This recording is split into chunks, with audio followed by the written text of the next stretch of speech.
I was born in a little place called Tinga many years ago. I won't tell you how many, but a long time ago. I'm a Kamilaroi lady.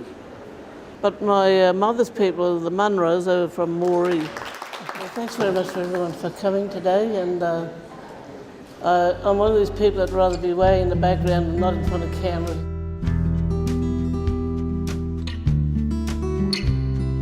As a young girl in the 1950s, we was on a mission called Murrin Bridge.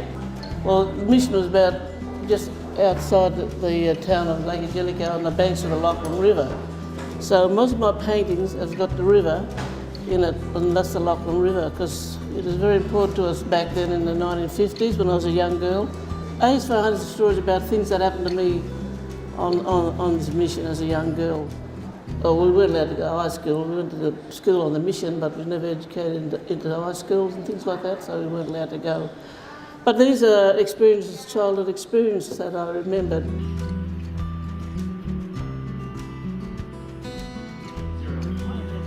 Yeah, a lady came to the mission school, and the teacher said that she was from the Philippines.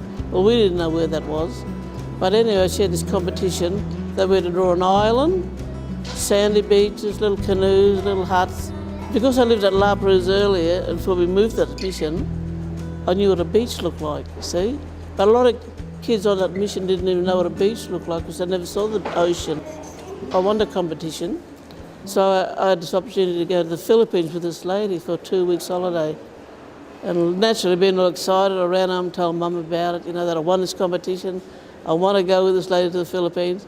And Mum said, where is it, I said, I don't know, but I want to go, No, I said, Elaine, I can't let you go. And she didn't explain why she didn't want me to go.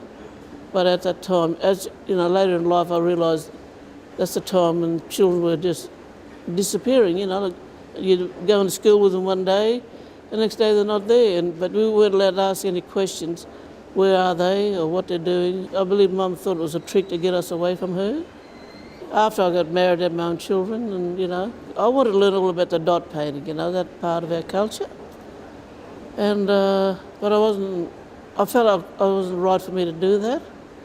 And so I said to my art teacher, I said, I don't feel happy copying other people's art, Well, that's what she said, Elaine, why did you paint about your childhood?